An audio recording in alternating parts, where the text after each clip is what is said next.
सोरठ महला पंजवा। सुख मंगल कल्याण सहज धुना, प्रभ के चरण निहारिया। राखन हार राखे ओ बारक, सतगुर ताप उतारिया। सुख मंगल कल्याण सहज धुना, प्रभ के चरण निहारिया। राखन हार राखे ओ बारक, सतगुर ताप उतारिया। उबरे सतगुर की शरणाई, जाकी सेवना बिरथी जाई। रहाओ घर मह सूख, बाहर फुन सूखा। प्रभ अपने भये दयाला, नानक बिघ्न न लागै को। मेरा प्रभ हुआ कृपाला। घर मह सूख, बाहर फुन सूखा। प्रभ अपने भये दयाला, नानक बिघ्न न लागै को। मेरा प्रभ हुआ कृपाला। वाहिगुरु जी का खालसा, वाहिगुरु जी की फतेह। वाहिगुरु जी। सतगुरु विटों वारिया, जित मेले खसम संभालिया। जिन कर उपदेश ज्ञान अंजन दिया, इन्हीं नेत्री जगत निहालिया। खसम छोड़ दूजै लगे, डूबे से बन जा रिया। सतगुरु है बोहे था, विरलै किने विचारिया। कर कृपा पार उतारिया। तू सुल्तान कहाँ हो मियाँ, तेरी कवन वडाई। जो तू देह सो कहाँ स्वामी, मैं मूर्ख कहन न जाई। तुद आगे अरदास हमारी, जियो पिंड सब तेरा। कहो नानक सब तेरी वड्याई, कोई नाऊ ना जाने मेरा। जुगो जुग अटल चवर छत्र तख दे मालिक, ज़हरा जहूर अते हाजरा हजूर सतगुरु साहिब श्री गुरु ग्रंथ साहिब जी की पावन हजूरी विच सुभाईमान अते दूर नेड़े अपने घरां विच बैठ के टीवी चैनल दे राही गुरु चरणों नाल जुड़ बैठे गुरु सवारे सतसंगी जनों, वाहिगुरु जी का खालसा वाहिगुरु जी की फतेह। आप जी ने साहिबान की हजूरी विच बैठ के गुरबाणी का मनोहर कीर्तन श्रवण किया है। सचखंड श्री हरमंदिर साहिब जी तो अमृत वेले जो पावन पवित्र गुरु का मुखवाक मानयोग सिंह साहिब जी ने श्रवण कराया सी। ਉਸ ਦਾ ਪਾਠ ਆਪ ਜੀ ਮਾਨਯੋਗ ਭਾਈ ਸਾਹਿਬ ਜੀ ਪਾਸੋਂ ਸਰਵਣ ਕਰ ਰਹੇ ਸੀ। ਆਓ ਆਪਾਂ ਮਿਲ ਕੇ ਗੁਰੂ ਕੇ ਇਸ ਪਾਵਨ ਸ਼ਬਦ ਦੀ ਵਿਚਾਰ ਸਾਂਝੀ ਕਰੀਏ। ਮਨ ਬਿਰਤੀਆਂ ਨੂੰ ਇਕਾਗਰ ਕਰਨ ਦੇ ਲਈ, ਰਸਨਾਂ ਨੂੰ ਪਵਿੱਤਰ ਕਰਨ ਦੇ ਲਈ ਮੁਖ ਤੋਂ ਸਾਰੇ ਹੀ ਉਚਾਰਨ ਕਰੀਏ ਜੀ, ਸਤਨਾਮ ਸ੍ਰੀ ਸਤਨਾਮ। ਭਾਈ ਗੁਰਦਾਸ ਜੀ ਨੇ ਆਪਣੀ ਪਾਵਨ ਰਚਨਾ ਦੇ ਅੰਦਰ ਵਾਹਿਗੁਰੂ ਜੀ ਦੀ ਇਸ ਬਣਾਈ ਰਚਨਾ ਦਾ ਜ਼ਿਕਰ ਕਰਦੇ ਹਾਂ। ਜੋ ਮਨੁੱਖ ਨੂੰ ਵਡਿਆਈ ਪ੍ਰਮਾਤਮਾ ਨੇ ਦਿੱਤੀ ਹੈ ਤੇ ਮਨੁੱਖ ਦੀ ਉਸ ਵਡਿਆਈ ਪ੍ਰਤੀ ਜੋ ਅਗਿਆਨਤਾ ਹੈ ਉਸ ਦਾ ਜ਼ਿਕਰ ਕਰਦੇ ਹਾਂ। ਬੜੇ ਪਿਆਰੇ ਬਚਨ ਕਹੇ ਨੇ, ਖਾਣੀ ਬਾਣੀ ਜੁਗ 4 ਲੱਖ 84 ਜੋਨ ਉਪਾਈ, ਉੱਤਮ ਜੋਨ ਵਖਾਣੀਏ ਮਾਨਸ ਜੋਨ ਦੁਲਭ ਵਿਖਾਈ, ਸਭ ਜੂਨੀ ਕਰ ਵਸ ਤਿਸ ਮਾਨਸ ਨੂੰ ਦਿੱਤੀ ਵਡਿਆਈ। ਭਾਈ ਸਾਹਿਬ ਜੀ ਕਹਿੰਦੇ ਪ੍ਰਮਾਤਮਾ ਨੇ 4 ਖਾਣੀਆਂ ਬਣਾ ਕੇ 4 ਬਾਣੀਆਂ ਬਣਾ ਕੇ ਇਹ ਧਰਤੀ ਬਣਾਈ ਹੈ। 84 ਲੱਖ ਜੂਨਾਂ ਬਣਾਈਆਂ ਨੇ। ਇਹ ਜੋ ਪ੍ਰਚਲਿਤ ਉਸ ਵੇਲੇ ਦੀ ਧਾਰਮਿਕ ਦੁਨੀਆ ਅੰਦਰ ਚਰਚਾ ਸੀ ਉਸ ਦਾ ਜ਼ਿਕਰ ਭਾਈ ਸਾਹਿਬ ਜੀ ਨੇ ਕੀਤਾ ਹੈ। ਵੈਸੇ ਗੁਰਬਾਣੀ ਦਾ ਬਚਨ ਕਿ ਕੇਤੀਆਂ ਖਾਣੀ ਕੇਤੀਆਂ ਬਾਣੀ ਕੇਤੇ ਪਾਤ ਨਰਿੰਦ। ਭਾਈ ਸਾਹਿਬ ਜੀ ਕਹਿੰਦੇ ਕਿ ਪ੍ਰਮਾਤਮਾ ਨੇ ਖਾਣੀਆਂ ਬਣਾ ਕੇ ਬਾਣੀਆਂ ਬਣਾ ਕੇ 84 ਲੱਖ ਜੂਨਾਂ ਬਣਾ ਕੇ ਉਹਦੇ ਵਿੱਚ ਇੱਕ ਮਨੁੱਖਾ ਦੇਹੀ ਬਣਾਈ ਹੈ ਤੇ ਸਭ ਤੋਂ ਉੱਤਮ ਦੇਹੀ ਬਣਾਈ ਹੈ। ਸਭ ਜੂਨੀ ਕਰ ਵਾਸਤੇ ਮਾਨਸ ਨੂੰ ਦਿੱਤੀ ਵਡਿਆਈ। ਮਨੁੱਖ ਨੂੰ ਐਡੀ ਵੱਡੀ ਵਡਿਆਈ ਦਿੱਤੀ ਕਿ ਬਾਕੀ ਸਾਰੀਆਂ ਜੂਨਾਂ ਇਹਦੇ ਅਧੀਨ ਕਰ ਦਿੱਤੀਆਂ। ਪਰ ਜਦ ਮਨੁੱਖਤਾ ਵੱਲ ਨਜ਼ਰ ਮਾਰੀ ਮਾਨਯੋਗ ਭਾਈ ਸਾਹਿਬ ਜੀ ਨੇ ਇੱਕ ਬਚਨ ਕਿਹਾ, ਕਹਿਣਗੇ ਬਹੁਤੇ ਮਾਨਸ ਜਗਤ ਵਿੱਚ ਪਰਾਧੀਨ ਕਿਸ ਸਮਝ ਨਾ ਆਈ। ਬਹੁਤ ਸਾਰੇ ਉਹ ਲੋਕ ਨੇ ਜਿਨ੍ਹਾਂ ਨੂੰ ਆਪਣੀ ਉੱਤਮਤਾ ਦਾ, ਆਪਣੀ ਵਡਿਆਈ ਦਾ, ਆਪਣੇ ਰੁਤਬੇ ਦਾ ਪਤਾ ਹੀ ਨਹੀਂ ਹੈ। ਉਹ ਦੂਸਰੀਆਂ ਜੂਨਾਂ ਦੇ ਗੁਲਾਮ ਹੋ ਕੇ ਫਿਰ ਰਹੇ ਨੇ। ਮਨੁੱਖਾ ਦੇਹੀ ਉੱਤਮ ਹੈ। ਗੁਰੂ ਗ੍ਰੰਥ ਸਾਹਿਬ ਜੀ ਦਾ ਬਚਨ ਕਿ ਇਸ ਧਰਤੀ ਮੈਂ ਤੇਰੀ ਸਿਕਦਾਰੀ। ਪਰ ਇਸ ਧਰਤੀ ਦਾ ਇਹ ਸਰਮੌਰ ਵਿਅਕਤੀ ਜਿਹੜੇ ਪੱਥਰਾਂ ਨੂੰ ਮੱਥੇ ਟੇਕੀ ਜਾ ਰਿਹਾ, ਪਸ਼ੂਆਂ ਦੀ ਪੂਜਾ ਕਰਦਾ ਹੈ, ਬੰਦਾ ਬੰਦੇ ਨੂੰ ਮੱਥੇ ਟੇਕੀ ਚੱਲਿਆ ਜਾ ਰਿਹਾ, ਕਬਰਾਂ ਨੂੰ ਮੱਥੇ ਟੇਕ ਰਿਹਾ, ਇਹ ਕੋਈ ਵਡਿਆਈਤ ਨਹੀਂ ਨਾ। ਕਹਿਣਗੇ ਇਸ ਦੁਨੀਆ ਜਦੋਂ ਮੈਂ ਦੇਖਦਾ ਹਾਂ ਬਹੁਤੇ ਮਾਨਸ ਜਗਤ ਵਿੱਚ ਪਰਾਧੀਨ ਕਿਸ ਸਮਝ ਨਾ ਆਈ। ਬਹੁਤੇ ਮਨੁੱਖਾਂ ਨੂੰ ਆਪਣੀ ਵਡਿਆਈ ਦੀ ਸਮਝ ਨਹੀਂ ਹੈ, ਆਪਣੇ ਆਪ ਦਾ ਗਿਆਨ ਨਹੀਂ ਹੈ। ਅਗਲੀ ਗੱਲ ਉਹਨਾਂ ਨੇ ਹੋਰ ਕੀ ਕਹਿਣਗੇ, ਤਿਸ ਮੈਂ ਸੋ ਅਧੀਨ ਜੋ ਮੰਦੀ ਕਮੀ ਜਨਮ ਗਵਾਈ। ਇਹਨਾਂ ਚੋਂ ਇੱਕ ਹੋਰ ਨਿਗਰ ਗਏ ਉਹ ਲੋਕ ਨੇ ਜਿਹੜੇ ਮੰਦੇ ਕੰਮਾਂ ਮਗਰ ਲੱਗ ਕੇ ਆਪਣਾ ਹੀਰੇ ਵਰਗਾ ਜਨਮ ਅਕਾਰਥੀ ਗਵਾਈ ਜਾਂਦੇ ਨੇ। ਕੋਈ ਨਸ਼ਿਆਂ ਮਗਰ ਲੱਗ ਗਿਆ, ਵਿਕਾਰਾਂ ਮਗਰ ਲੱਗ ਗਿਆ, ਔਗਣਾ ਮਗਰ ਲੱਗ ਗਿਆ। ਕਹਿਣਗੇ ਕਿ ਮਨੁੱਖਾ ਦੇ ਹੀ ਹੀਰੇ ਵਰਗਾ ਇਹ ਸਮਾਂ ਵਾਹਿਗੁਰੂ ਜੀ ਨੇ ਦਿੱਤਾ ਸੀ, ਮੰਦੀ ਕਮੀ ਜਨਮ ਗਵਾਈ। ਪਰ ਜੇ ਵਾਹਿਗੁਰੂ ਜੀ ਦੀ ਮਿਹਰ ਹੋ ਜਾਏ, ਕਹਿਣਗੇ ਸਾਧ ਸੰਗਤ ਸੰਗਤ ਦੇ ਵੁੱਠੀਆਂ ਲੱਖ 84 ਫੇਰ ਮਿਟਾਈ। ਜ਼ਿੰਦਗੀ ਅੰਦਰ ਸਤ ਸੰਗਤ ਮਿਲ ਜਾਏ, ਗੁਰੂ ਦੀ ਹਜ਼ੂਰੀ ਮਿਲ ਜਾਏ, ਇਹ ਸਤ ਸੰਗਤ ਦੀ ਗੁਰੂ ਦੀ ਰਹਿਮਤ ਹੋ ਜਾਏ, 84 ਲੱਖ ਜੂਨਾਂ ਦਾ ਗੇੜ ਹੀ ਕੱਟਿਆ ਜਾਂਦਾ। ਕਿਉਂਕਿ ਗੁਰ ਸ਼ਬਦ ਦੀ ਵੱਡੀ ਵਡਿਆਈ, ਗੁਰੂ ਦੇ ਸ਼ਬਦ ਦੇ ਰਾਹੀਂ ਮਨੁੱਖ ਨੂੰ ਬਹੁਤ ਵੱਡੀ ਵਡਿਆਈ ਮਿਲਦੀ ਹੈ। ਮਾਨਵਤਾ ਦੇ ਵਿੱਚ ਬਹੁਤ ਸਾਰੇ ਉਹ ਲੋਕ ਨੇ ਜਿਨ੍ਹਾਂ ਨੂੰ ਇਹ ਨਹੀਂ ਪਤਾ ਕਿ ਅਸੀਂ ਦੁਖੀ ਕਿਉਂ ਹਾਂ, ਜ਼ਿੰਦਗੀ ਕਾਹਦੇ ਲਈ ਮਿਲੀ ਹੈ। ਅੱਜ ਦਾ ਜੋ ਪਾਵਨ ਮੁੱਖ ਵਾਕ ਧੰਨ ਸ੍ਰੀ ਗੁਰੂ ਅਰਜਨ ਦੇਵ ਜੀ ਮਹਾਰਾਜ ਦਾ ਬਖਸ਼ਿਸ਼ ਕੀਤਾ ਹੋਇਆ ਆਪਾਂ ਸਰਵਣ ਕਰ ਰਹੇ ਸਾਂ। ਇਸ ਦੇ ਅੰਦਰ ਸਤਿਗੁਰੂ ਜੀ ਨੇ ਜ਼ਿਕਰ ਹੀ ਇਸ ਗੱਲ ਦਾ ਕੀਤਾ ਹੈ ਕਿ ਦੁੱਖਾਂ ਤੋਂ ਬਚਣ ਦਾ ਇੱਕੋ ਇੱਕ ਸਾਧਨ ਹੈ, ਆਪਾਂ ਗੁਰੂ ਦੀ ਹਜ਼ੂਰੀ ਵਿੱਚ ਆ ਜਾਈਏ। ਪਰਮਾਤਮਾ ਨੇ ਇਸ ਜਗਤ ਬਣਾ ਕੇ ਮਨੁੱਖਾ ਦੇਹੀ ਦੇ ਕੇ ਫਿਰ ਗੁਰੂ ਨੂੰ ਇਸ ਜਗਤ ਵਿੱਚ ਭੇਜਿਆ ਹੈ।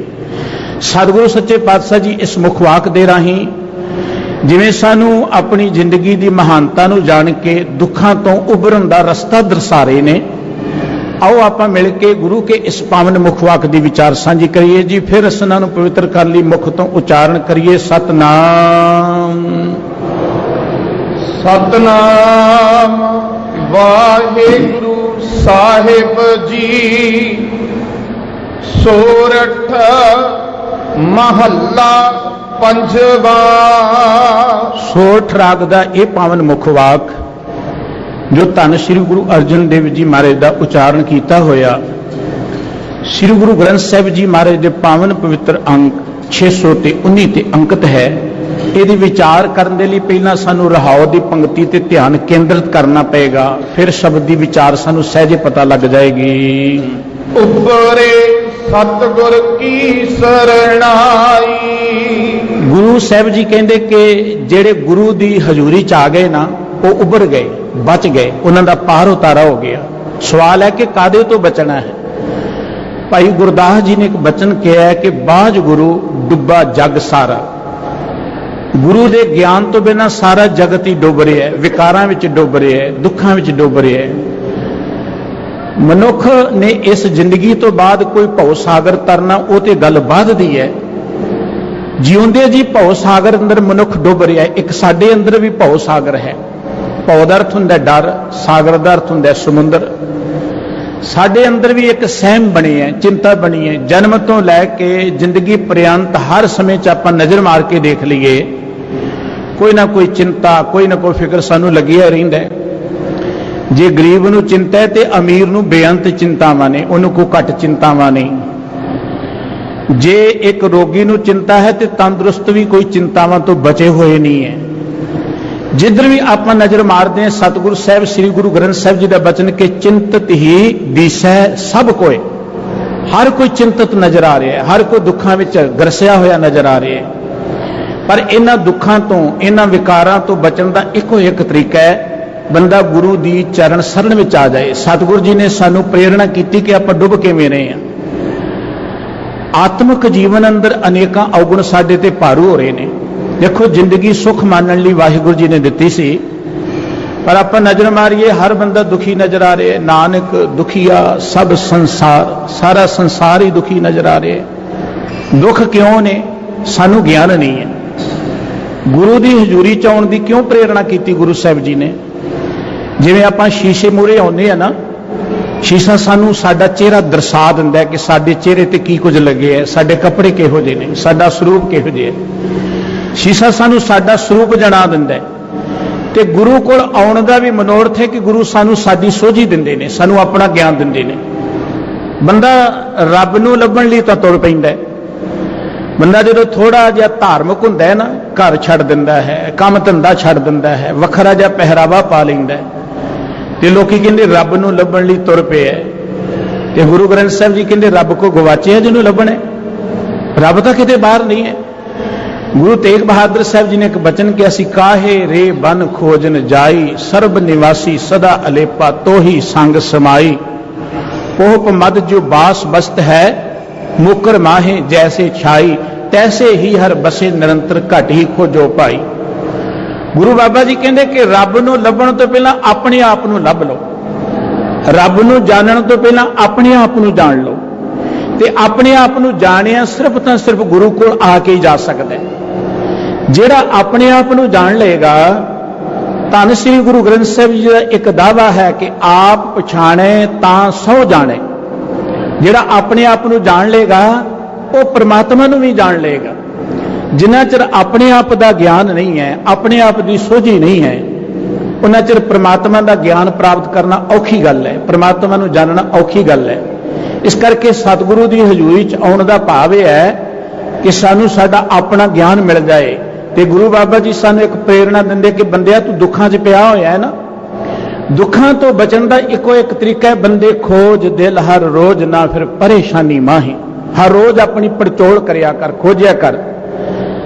ਜੇ ਤੂੰ ਰੋਜ਼ ਆਪਣੀ ਪੜਚੋਲ ਕਰੇਗਾ, ਦੇਖੋ ਸਤ ਸੰਗਤ ਵਿੱਚ ਆਉਣ ਦਾ ਭਾਵ, ਗੁਰਬਾਣੀ ਪੜਨ ਦਾ ਭਾਵ ਇਹ ਹੈ ਕਿ ਆਪਾਂ ਆਪਣੀ ਸਵੈ ਪੜਚੋਲ ਕਰੀਏ, ਆਪਣੇ ਅੰਦਰ ਝਾਤ ਮਾਰੀਏ। ਬੰਦਾ ਲੋਕਾਂ ਦੇ ਔਗੁਣ ਬਹੁਤ ਦੇਖਦਾ ਹੈ, ਲੋਕਾਂ ਦੇ ਔਗੁਣ ਦੇਖਣੇ ਬੜੇ ਸੌਖੇ ਨੇ, ਪਰ ਗੁਰਬਾਣੀ ਸਾਨੂੰ ਆਪਣੇ ਔਗੁਣ ਜਾਣਨ ਦੀ ਪ੍ਰੇਰਣਾ ਕਰਦੀ ਹੈ, ਸਾਨੂੰ ਆਪਣੇ ਆਪ ਨੂੰ ਜਾਣਨ ਦੀ ਪ੍ਰੇਰਣਾ ਕਰਦੀ ਹੈ।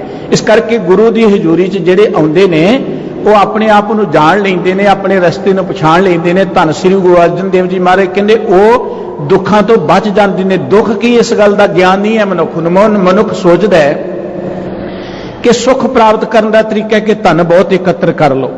ਧਨ ਆ ਜਾਂਦਾ ਹੈ, ਧਨਵਾਨ ਫਿਰ ਵੀ ਦੁਖੀ ਰਹਿੰਦੇ ਨੇ। ਮਨੁੱਖ ਸੋਚਦਾ ਕਿ ਬਹੁਤ ਵਿਦਿਆ ਆ ਜਾਏਗੀ ਤਾਂ ਸੁਖੀ ਹੋ ਜਾਵਾਂਗੇ। ਵਿਦਿਆ ਵੀ ਆ ਜਾਂਦੀ ਹੈ, ਬੰਦਾ ਹੋਰ ਦੁਖੀ ਹੋ ਜਾਂਦਾ ਹੈ। ਤੁਹਾਡਾ ਕੀ ਖਿਆਲ ਹੈ ਕਿ ਵਿਦਵਾਨ ਦੁਖੀ ਨੇ? ਦੁਖੀ ਨਹੀਂ ਗੇ, ਸਗੋਂ ਤੁਸੀਂ ਦੇਖੋਗੇ ਉਹਨਾਂ ਲੋਕਾਂ ਕੋਲ ਬੈਠ ਕੇ ਉਹ ਜ਼ਿਆਦਾ ਦੁਖੀ ਨਜ਼ਰ ਆਉਣਗੇ। ਕੁਝ ਦਿਨ ਪਹਿਲਾਂ ਇੱਕ ਸਮਾਗਮ ਅਟੈਂਡ ਕਰਨ ਦਾ ਮੈਨੂੰ ਮੌਕਾ ਮਿਲਿਆ। ਉਹਦੇ ਵਿੱਚ ਆਪਣੀ ਜ਼ਿੰਦਗੀ ਨੂੰ ਸੋਹਣਿਆ ਬਣਾਉਣ ਦੀ ਹੀ ਪ੍ਰੇਰਣਾ ਕੀਤੀ ਜਾਂਦੀ ਸੀ। 250 ਬੰਦਾ ਹੋਣਾ ਹੈ ਉਸ ਸਮਾਗਮ ਵਿੱਚ। ਮੈਂ ਨਾ ਹੈਰਾਨ ਰਹਿ ਗਿਆ, ਤਕਰੀਬਨ 25 ਡਾਕਟਰ ਉੱਥੇ ਬੈਠੇ ਹੋਏ ਸਨ ਜਿਹੜੇ ਕਹਿੰਦੇ ਕਿ ਅਸੀਂ ਬੜੇ ਦੁਖੀ ਹਾਂ, ਅਸੀਂ ਬੜੇ ਪਰੇਸ਼ਾਨ ਹਾਂ। ਡਾਕਟਰ ਪਰੇਸ਼ਾਨ ਨੇ, ਵੱਡੇ ਵੱਡੇ ਇੰਜੀਨੀਅਰ ਪਰੇਸ਼ਾਨ ਨੇ, ਵੱਡੇ ਵੱਡੇ ਬਿਜ਼ਨਸਮੈਨ ਪਰੇਸ਼ਾਨ ਨੇ, ਤੇ ਆਮ ਮਨੁੱਖ ਜਿਹੜਾ ਉਹ ਕਿਉਂ ਪਰੇਸ਼ਾਨ ਨਹੀਂ ਹੋਏਗਾ? ਇਸ ਕਰਕੇ ਮਨੁੱਖ ਨੂੰ ਇਹ ਗਿਆਨ ਹੀ ਨਹੀਂ ਕਿ ਮੈਂ ਦੁਖੀ ਕਿਉਂ ਹਾਂ। ਸਤਿਗੁਰੂ ਦੇ ਕੋਲ ਆ ਕੇ ਪਤਾ ਲੱਗਦਾ ਕਿ ਬੰਦਿਆ, ਦੁੱਖ ਪਰਮਾਤਮਾ ਨੇ ਨਹੀਂ ਦਿੱਤੇ, ਦੁੱਖ ਤੇਰੇ ਜੀਵਨ ਦੇ ਢੰਗ ਚੋਂ ਪੈਦਾ ਹੋਏ ਨੇ। ਸੁੱਖ ਬਾਹਰੋਂ ਨਹੀਂ ਮਿਲਣੇ, ਸੁੱਖ ਤੈਨੂੰ ਹਿਰਦੇ ਚੋਂ ਹੀ ਮਿਲਣੇ। ਗੁਰੂ ਸਾਨੂੰ ਸਾਡੇ ਹਿਰਦੇ ਨਾਲ ਜੋੜਦਾ ਹੈ। ਇੱਕ ਗਾਥਾ ਯਾਦ ਆ ਗਈ, ਇੱਕ ਨੌਜਵਾਨ ਨੇ ਸਮਾਜ ਦੀ ਬੜੀ ਸੇਵਾ ਕੀਤੀ। ਹਰ ਮਨੁੱਖ ਦਾ ਫਰਜ਼ ਹੈ ਸਮਾਜ ਦੀ ਸੇਵਾ ਕਰੇ। ਸਾਨੂੰ ਜੋ ਗੁਰੂ ਬਾਬਾ ਜੀ ਨੇ ਸਿਧਾਂਤ ਦਿੱਤਾ ਉਹ ਹੈ ਨਾਮ, ਦਾਨ, ਇਸ਼ਨਾਨ। ਸਾਡਾ 3 ਤਰ੍ਹਾਂ ਦਾ ਜੀਵਨ ਹੈ। ਇੱਕ ਸਾਡਾ ਆਤਮਿਕ ਜੀਵਨ ਹੈ, ਇੱਕ ਸਾਡਾ ਸਰੀਰਕ ਜੀਵਨ ਹੈ, ਇੱਕ ਸਾਡਾ ਸਮਾਜਿਕ ਜੀਵਨ ਹੈ। ਸਮਾਜਿਕ ਜੀਵਨ 'ਚ ਵੀ ਆਪਾਂ ਚਾਹੁੰਦੇ ਹਾਂ ਕਿ ਚੰਗੇ ਸ਼ਹਿਰ ਦੇ ਵਿੱਚ ਰਹੀਏ, ਚੰਗੀ ਕਲੋਨੀ ਵਿੱਚ ਰਹੀਏ, ਚੰਗੇ ਮੁਲਕ ਦੇ ਵਿੱਚ ਰਹੀਏ। ਸਮਾਜਿਕ ਜੀਵਨ ਸੋਹਣਾ ਹੋਣਾ ਚਾਹੀਦਾ ਹੈ। ਬਹੁਤ ਸਾਰੇ ਆਪਾਂ ਇਹ ਤਕਰੀਬਨ ਯਤਨ ਕਰਦੇ 4 ਪੈਸੇ ਆ ਜਾਣ, ਚੰਗੀ ਕਲੋਨੀ 'ਚ, ਚੰਗੇ ਮੁਲਕ ਚਲੇ ਜਾਈਏ। ਸਮਾਜਿਕ ਜੀਵਨ ਤੋਂ ਅੱਗੇ ਸਾਡਾ ਹੈ ਸਰੀਰਕ ਜੀਵਨ। ਸਰੀਰਕ ਤੌਰ ਤੇ ਬੰਦਾ ਸੋਚਦਾ ਕਿ ਲੋਕਾਂ ਨੂੰ ਸੋਹਣਾ ਨਜ਼ਰ ਆਵਾਂ। ਇਹ ਗੱਲ ਵੱਖਰੀ ਹੈ ਕਿ ਬੰਦੇ ਨੂੰ ਇਹ ਨਹੀਂ ਪਤਾ ਕਿ ਮੈਨੂੰ ਰੱਬ ਨੇ ਪਹਿਲਾਂ ਹੀ ਬੜਾ ਸੋਹਣਿਆ ਬਣਾਇਆ ਹੈ, ਤੇ ਰੱਬ ਦੇ ਸੋਹਣੇ ਸਰੂਪ ਨੂੰ ਵਿਗਾੜ ਕੇ ਕਈ ਵਾਰੀ ਬੰਦਾ ਸੋਹਣਾ ਬਣਨਾ ਚਾਹੁੰਦਾ ਹੈ। ਹਰ ਕੋਈ ਚਾਹੁੰਦਾ ਲੋਕਾਂ ਨੂੰ ਸੋਹਣਾ ਨਜ਼ਰ ਆਵਾਂ, ਸੋਹਣੇ ਕੱਪੜੇ ਪਾਏ ਹੋਣ।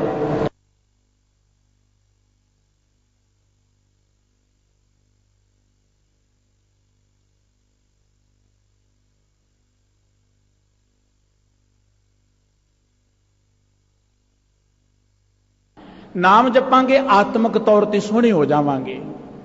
ਇਹਦੋਂ ਅੱਗੇ ਗੱਲ ਆ ਜਾਂਦੀ ਹੈ ਇਸ਼ਨਾਨ ਦੀ। ਇਸ਼ਨਾਨ ਕਰਾਂਗੇ। ਇਸ਼ਨਾਨ ਦਾ ਅਰਥ ਕੋਈ ਕੇਵਲ ਸਰੀਰਕ ਤੌਰ ਤੇ ਨਹਾਉਣ ਤੋਂ ਨਹੀਂ ਹੈ, ਤੇ ਸਰੀਰਕ ਸਫਾਈ ਲਈ ਜ਼ਰੂਰੀ ਹੈ।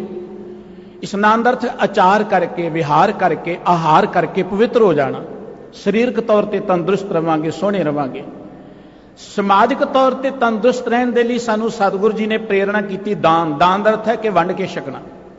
ਵੰਡ ਕੇ ਛਕਣ ਦਾ ਅਰਥ ਕੇਵਲ ਕੋਈ ਰੋਟੀ ਪਾਣੀ ਤੋਂ ਜਾਂ ਕੱਪੜੇ ਤੋਂ, ਪੈਸੇ ਤੋਂ ਨਹੀਂ ਹੈ। ਵੰਡ ਕੇ ਛਕਣ ਦੀ ਬਹੁਤ ਵੱਡੀ ਡੈਫੀਨੇਸ਼ਨ ਹੈ। ਵੰਡ ਕੇ ਛਕਣ ਦਾ ਅਰਥ ਇਹ ਹੈ ਕਿ ਜ਼ਿੰਦਗੀ ਦੇ ਅੰਦਰ ਗੁਣ ਸਿੱਖ ਕੇ, ਆਪਣੀ ਮਿਹਨਤ ਕਰਕੇ ਆਪਣੇ ਪੈਰਾਂ ਤੇ ਖੜੇ ਹੋਣਾ, ਸਵੈ ਨਿਰਭਰ ਹੋਣਾ, ਤੇ ਜਿਹੜੇ ਲੋਕੀ ਪਛੜ ਚੁੱਕੇ ਨੇ ਉਹਨਾਂ ਨੂੰ ਅਗਾਂਹ ਕਰਨ ਦਾ ਯਤਨ ਕਰਨਾ। ਸਮਾਜ ਨੂੰ ਖੁਸ਼ਹਾਲ ਕਰਨ ਦਾ ਇੱਕੋ ਇੱਕ ਤਰੀਕਾ ਹੈ ਕਿ ਜਿਹੜੇ ਲੋਕੀ ਪਛੜ ਚੁੱਕੇ ਉਹਨਾਂ ਨੂੰ ਅੱਗੇ ਲਿਆਉਣ ਦਾ ਯਤਨ ਕਰੀਏ। ਗੁਰੂ ਨਾਨਕ ਸਾਹਿਬ ਜੀ ਨੇ ਇੱਕ ਆਦਰਸ਼ਕ ਸਮਾਜ ਦੀ ਸਿਰਜਣਾ ਦੀ ਗੱਲ ਕੀਤੀ ਸੀ।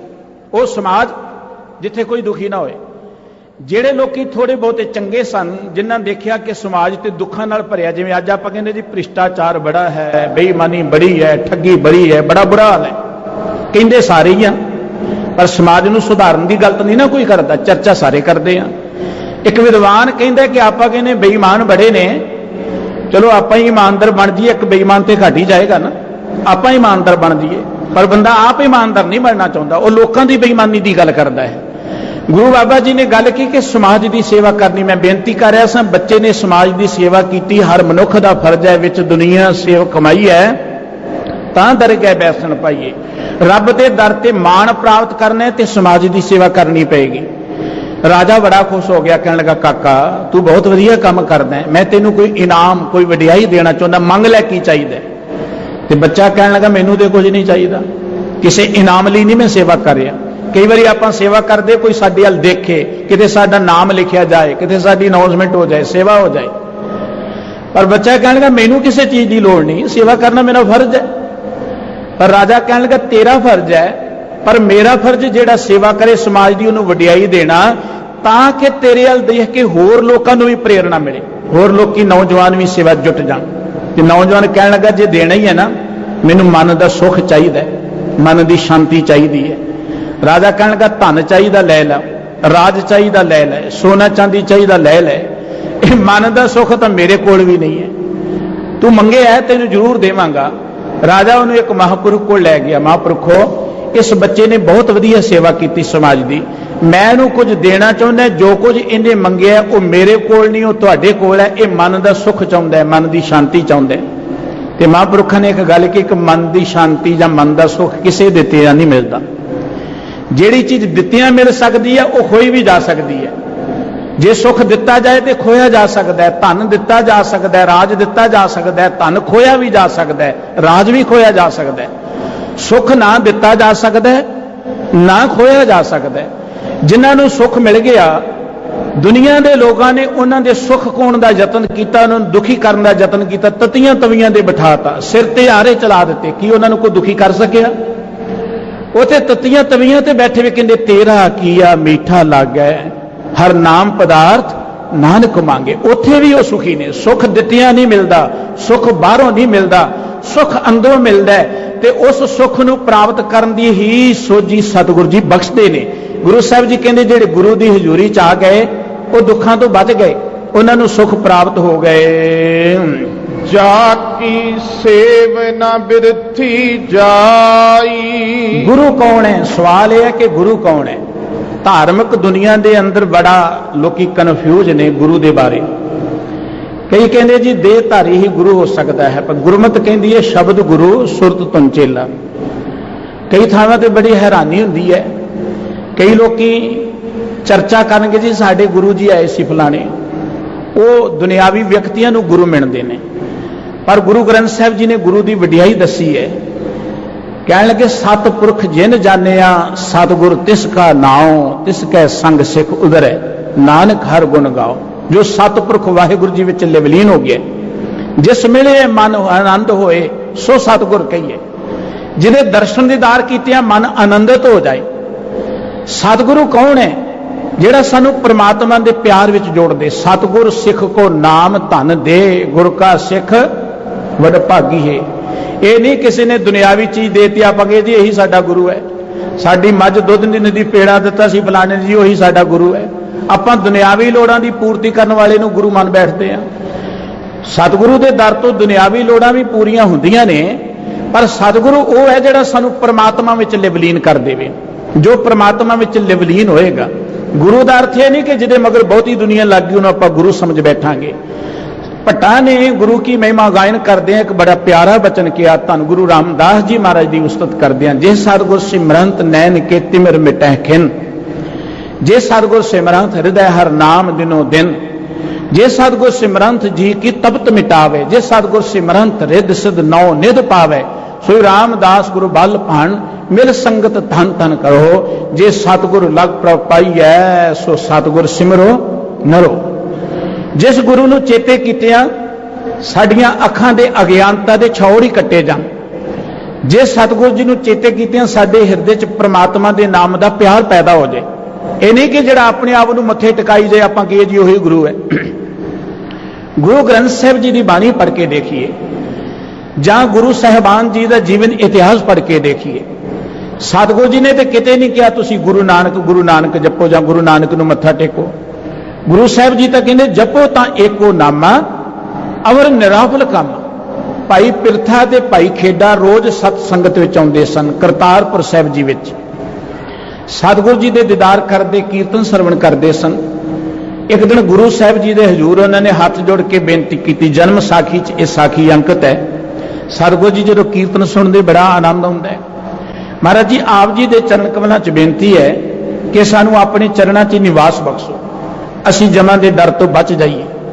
ਤੇ ਗੁਰੂ ਸਾਹਿਬ ਜੀ ਨੇ ਪਤਾ ਕੀ ਗੱਲ ਕਹੀ ਸੀ? ਭਾਈ ਪਿਰਥਾ ਤੇ ਭਾਈ ਖੇਡਾ ਰੋਜ਼ ਸਤ ਸੰਗਤ ਵਿੱਚ ਆਇਆ ਕਰੋ, ਕੀਰਤਨ ਸਰਵਣ ਕਰਿਆ ਕਰੋ। ਮੇਰਾ ਨਿਵਾਸ ਸਤ ਸੰਗਤ ਵਿੱਚ ਹੈ। ਜਿੱਥੋਂ ਤੱਕ ਦੁਨਿਆਵੀ ਸਰੀਰ ਦੀ ਗੱਲ ਹੈ, ਕਿਸੇ ਦਾ ਨਹੀਂ ਰਹਿਣਾ। ਇਹ ਸਰੀਰ ਤਾਂ ਬਿਨਸਨਹਾਰ ਹੈ। ਅੱਜ ਤੁਸੀਂ ਸਰੀਰ ਨਾਲ ਜੁੜੋਗੇ, ਕੱਲ ਸਰੀਰ ਨਾ ਰਿਹਾ ਫਿਰ ਕਿਵੇਂ ਬਚੋਗੇ? ਸ਼ਬਦ ਦੇ ਨਾਲ ਜੁੜਨੇ, ਸ਼ਬਦ ਦੇ ਨਾਲ ਸਾਂਝ ਪਾਉਣੀ ਹੈ। ਜੇ ਸ਼ਬਦ ਦੇ ਨਾਲ